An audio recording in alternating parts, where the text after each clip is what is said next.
在上期优胜美地国家公园的旅行中，我们去看了大部分游客选择的最知名的山谷。其实，这一年接待近400万游客的狭长景区，也只占公园面积的1%。如果你想避开人潮，探索小众景点，那在公园中的其他角落，也许你会看到一片更广阔的天地。那这一期，我们一起前往那些不在旅行攻略第一页上的地方，去寻找被人们忽略的美景，看看是否能体验到不一样的优胜美地。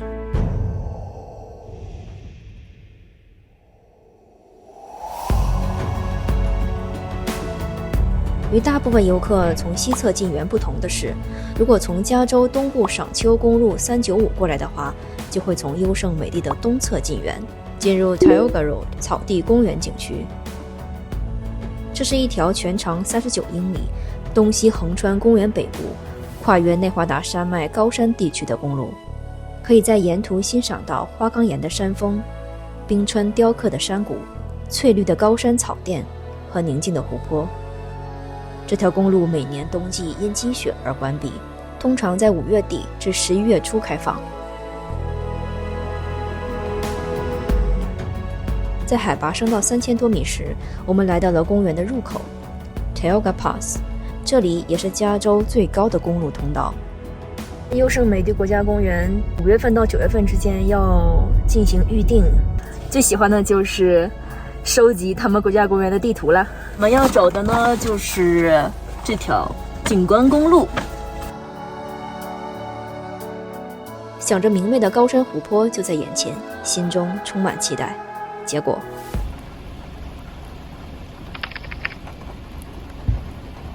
果然旅途中是不能有太多期待的。作为这条公路上好评最多的湖泊 Tenaya Lake， 晴天时平静的高山倒影才是它最美的样子。但在这阴雨天里，透过云雾缝隙淡淡的阳光，夹着淅沥的雨水，朦胧之中的高山湖泊不是艳阳中的高调，而让人看到了它另一面萧瑟而冷峻的气质。这片如今供人们野餐、游泳、划船的美丽湖泊，曾经也是印第安人生活的地方。上期视频中，我们了解到优胜美地有着4000年之久的印第安人历史，而这个湖泊的名字 Tenaya Lake 就是取自优胜美地印第安人的最后一任酋长的名字 Tenaya。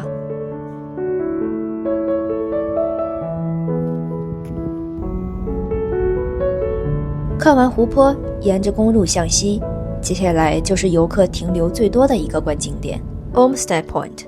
在晴空万里时，可以从完全不同的东侧角度看到优胜美地山谷，包括5英里外的半圆顶岩石。而阴天那里的景观也只能靠想象了。但就是因为没有远景可以看，我才有心思注意到眼前的这些长在岩石上的树。在这些光滑坚硬的花岗岩上，你总能看到一些松柏红杉的身影，它们的根须顺着岩石的裂缝深入，寻找生命所需要的一点点土壤和水分，在风霜雨水中顽强地生长着。有的树木扭曲向上，仿佛在与岩石抗争，尽管在经历着风雪打磨、阳光炙烤，它们依然年复一年的扎根，仿佛时间对它们毫无影响。100万年冰川形成的峡谷让人震撼，而这花岗岩上孕育出的生命同样令人敬畏。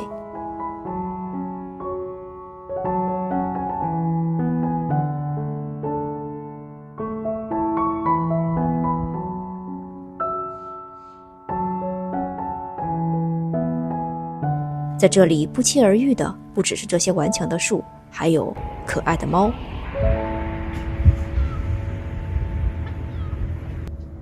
好奇宝宝，好可爱啊！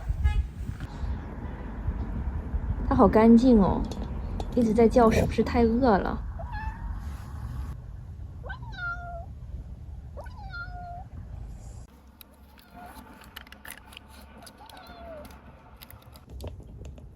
感觉这猫也就几个月大吧，希望它自己在这个野外能找到一片生存的地方吧。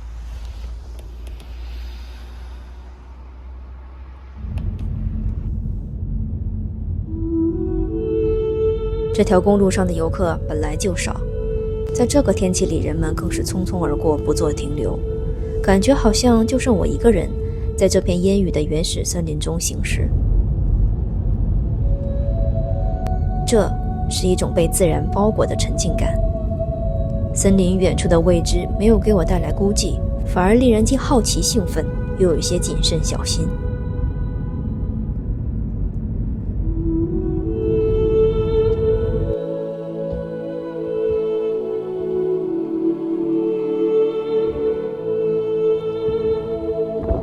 因为今天刚刚下雨了，所以现在就是迷雾森林了。这种寂静直到被前方的堵车打破。刚才有一辆车因为打滑吧，开到路下面去了，所以救护车和修路车全部都堵在半路，现在才可以让过来。这样的天气，我并没有在公路上停留很多。如果下次有机会在晴天再来，可以去探索更多公路的沿线。我在黑天前应该能赶到露营地。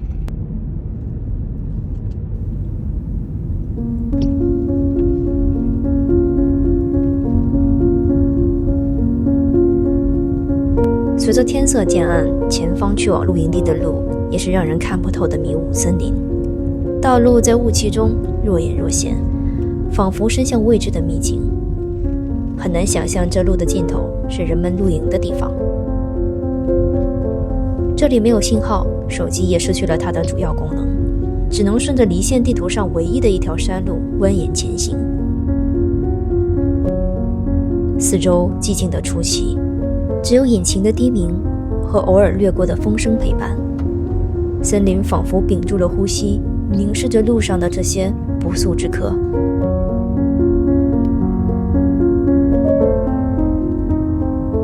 这就是我为什么一定要在车内露营的原因。我不住帐篷，不仅仅是因为帐篷麻烦，而是因为帐篷它不隔冷不隔热，而且像这种大雾阴雨天简直就是遭罪而不是享受了。哇塞，今天晚上会不会是爱丽丝梦游仙境哦？抵达露营地后，需要根据预定的号码自行填写登记表，并按照营地地图就可以找到自己的位置。野外的夜比城市黑得多，露营地安静的能听见自己的呼吸声。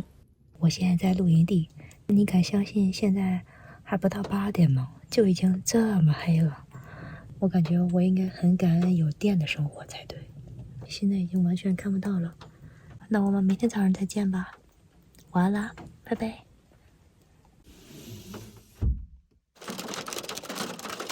下的是冰雹哎。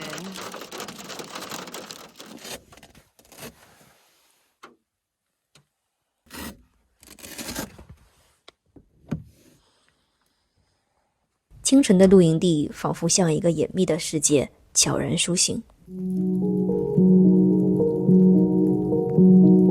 昨天抵达时天色已晚，几乎看不清周围环境，直到今天早上才终于看清了露营地的模样。我的小车在巨型的花岗岩与遮天蔽日的杉树之间显得格外渺小，空气中弥漫着木材燃烧的烟香，混合着湿漉漉的泥土和树木的气息，柴火味儿似乎是露营的标配。Hello， 早上好呀大家。昨天我就是在这个露营地过夜的。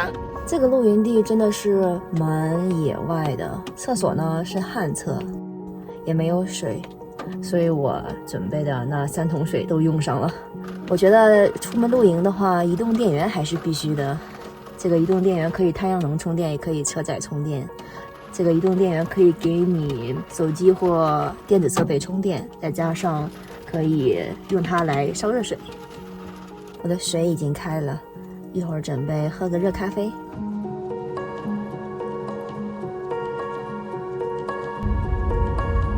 原来我以为只有晴天才适合露营，其实下雨或有雾也是另外一种感觉。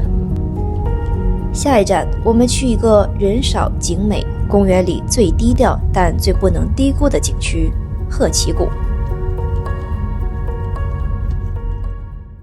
欢迎来到优胜美地国家公园，一个神秘的峡谷。这是优胜美地国家公园西北角的一片低调宝藏之地，距离核心景区优胜美地山谷有38英里，开车约1小时15分钟。不同于公园内24小时开放的其他区域，通往鹤崎谷的公路仅在日出到日落期间开放。这片山谷的历史可以追溯至6000多年前，它的名称 Hetch Hetchy 源自早期美洲印第安文化中米沃克语，意为可食用的草类。我最开始来到这里时，只是想享受一下偏远安静的徒步体验，结果却看到了一项美国环保历史上最具争议的工程之一，就是眼前的这座修建于100年前的大坝。那接下来让我们沿着湖岸漫步，去聆听这片山谷被淹没的历史余音。一会儿我们就要穿山洞过去。而这里的故事要从1882年快速发展的旧金山说起，那大概也是中国的清朝光绪年间。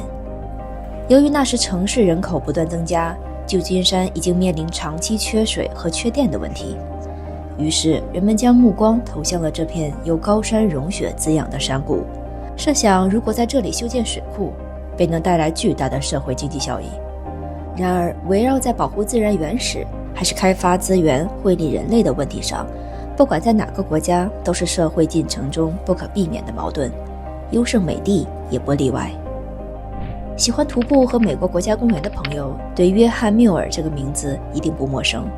这位被誉为国家公园之父的探险家和环保主义先驱，毕生致力于自然保护，推动了包括优胜美地在内的多个国家公园的设立。他就是当时强烈反对修建水库的代表。他坚信鹤崎山谷的美丽不亚于优胜美地山谷，应该被完整的保护。时至今日，来过这里的游客依然认为它可以与优胜美地山谷媲美。然而在1906年，旧金山发生了一场地震，这让城市供水情况变得更加紧迫。最终，政府决定修建这座以首席工程师命名的奥肖内西大坝。大坝拦截了图奥勒米河，河水逐渐淹没山谷，鹤崎谷从此沉入水下，变成了今天的鹤崎水库。这场约翰参与的最激烈环保战役的失败，也成为了他人生最大的遗憾。他的声音还是淹没在了时代的洪流里。鹤崎谷命运的改写，成为了人们权衡进步与自然时付出的代价。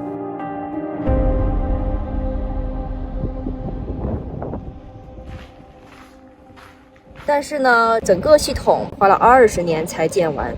大坝的第一阶段于1923年完工，后来又在1938年加高了26米，最终达到了现在130米的高度。不要小看这个蓄水系统，它不仅用于水力发电，还能储存1170亿加仑的水量，相当于178000个标准奥林匹克游泳池的容量，是美国国家公园内最大的单一水体，也是今天旧金山及湾区270万人的主要饮用水源。为了保持水质洁净，这里也是严格禁止游泳、划船等水上的活动。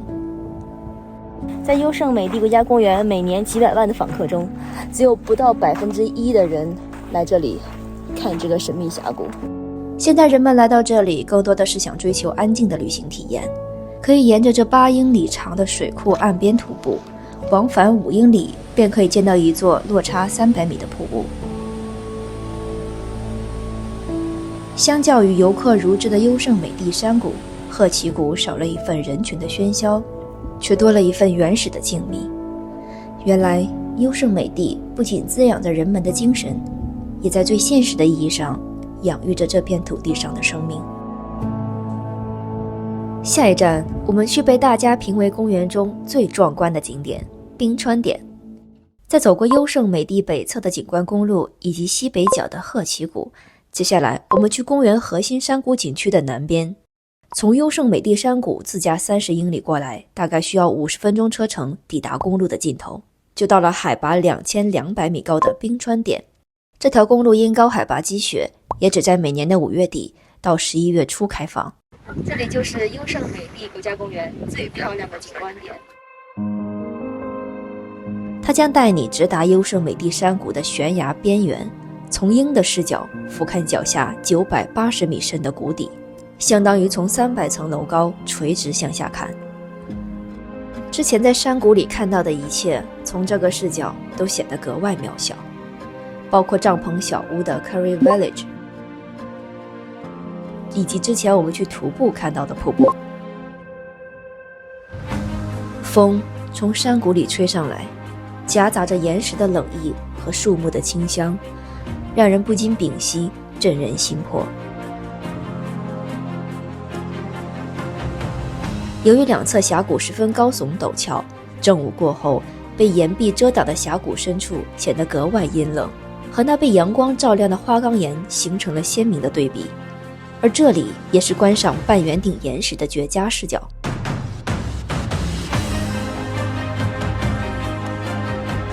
如果说从优胜美地山谷里仰视的角度，如同站在它的脚下，那从这冰川点的角度，几乎就是可以平视站在他的身旁，看他的斜侧脸，仿佛一伸手就能触碰到他的肩膀一样。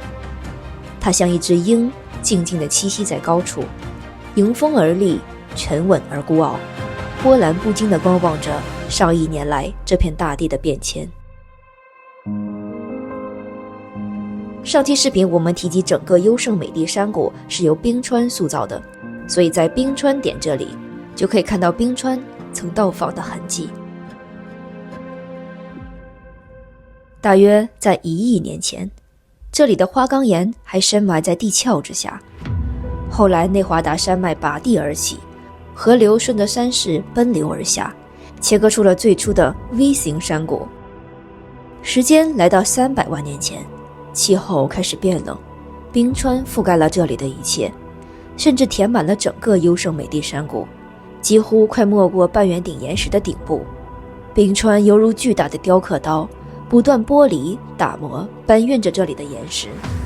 200万年间，一次次的冰川来袭，反复刨深山谷，削直岩壁，塑造出了今天我们所熟悉的山谷雏形。直到2万年前，最后的一波冰川融化后，这里变成了一片浅湖。后来湖水干涸，泥沙沉积，才最终形成了现在我们脚下的这片平坦的优胜美地山谷。今天冰川早已退去，但大自然的塑造仍在继续。岩石不断崩落，重新描绘着花岗岩峭壁的轮廓，河流和瀑布昼夜不停，缓慢侵蚀着这里的岩壁和谷底。如果说优胜美地是一幅宏伟的画卷，那冰川点就是这幅画中最震撼的观景台。它经历的所有历史变化留下的痕迹都清晰可见，而我们恰好在此刻见证了它的一个瞬间。站在这里，你会明白，大自然的壮美并非只存在于言语之中，而是一种震撼内心的体验。我想热爱自然的人，看花草树木、岩石河流，都好像带着生命的气息，充满情感地讲述着属于他们的故事。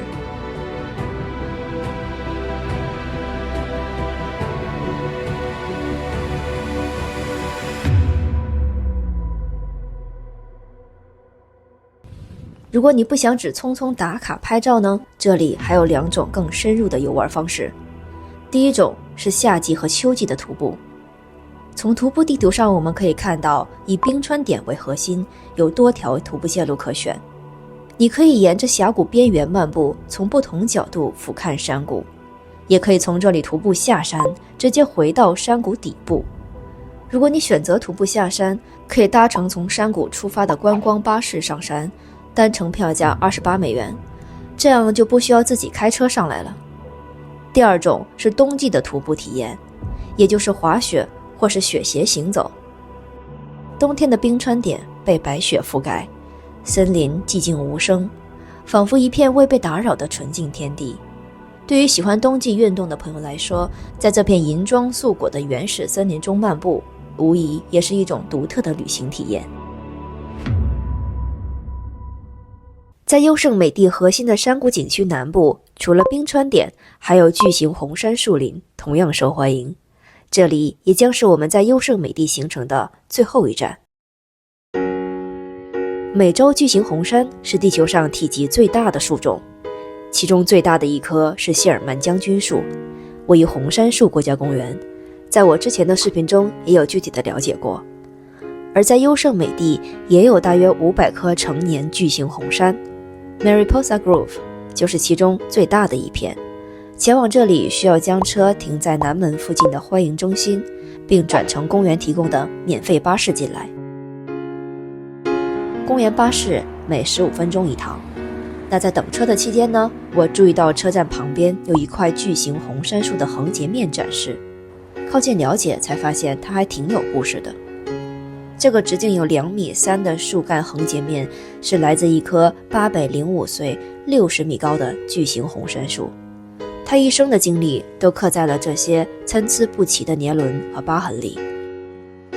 最中心的年轮开始于1149年，后来在他430岁时经历了干旱，遭遇大火，留下了疤痕。而令人惊叹的是，他竟在117年后完全愈合了这个伤口。红杉树强大的自愈能力超乎人们的想象，它也能轻松地封闭昆虫钻洞的痕迹。最终直到它805岁时的冬天倒下，我们能看到的年轮也停在了1950年。在还没有正式开始徒步之前，这一块树木的切片就已经向我们展示了红杉生命的顽强，这让人更加期待我们即将走入的红杉树林。公园巴士会将我们带到徒步的起点，这里的路线选择取决于你的时间和体力。如果你只有1到2个小时，可以选择最简单的大树环线，只有 0.3 英里。如果选择最困难的全程线路，需要预留4到6个小时才能完成一共6-7英里的距离。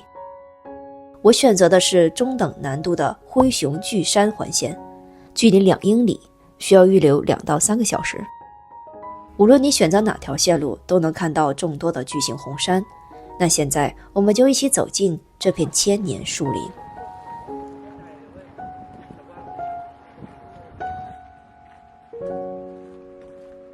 这里是地球上最大生物群落之一，它们只生长在内华达山脉西坡由融雪滋养的流域中。红杉虽然是体积最大的树，但不是最高，也不是最古老的树。地球上最高的树是人们经常与之混淆的海岸红木，位于加州和俄勒冈州的海岸线上。而这片树林里最古老的树就是眼前的这棵灰熊巨杉，它的年龄大约有2900岁，因为外形像加州灰熊一样魁梧而得名。它顶端的树枝甚至比一般树的树干还要粗壮。然而即便体型庞大，它在巨型红杉中的排名也仅是第26名，远远小于他们的老大谢尔曼将军树。它底座上这巨大的火烧痕迹也能让人们去想象它曾经历过的火灾。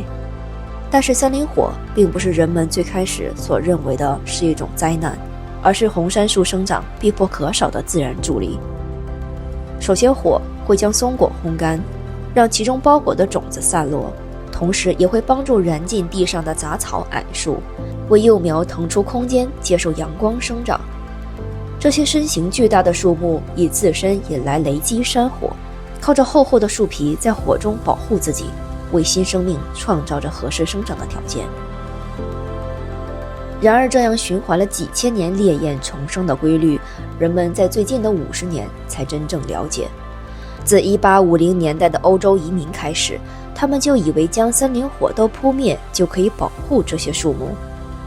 殊不知，没有了野火，导致杂草丛生，种子没有办法落地生根，导致巨杉的幼苗锐减，生态失衡。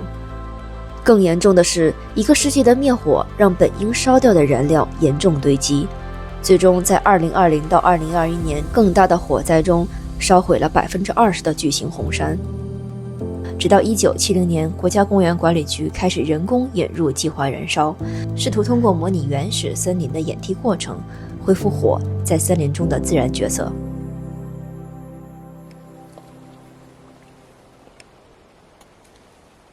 红杉的命运几乎取决于人类对待地球的行为方式。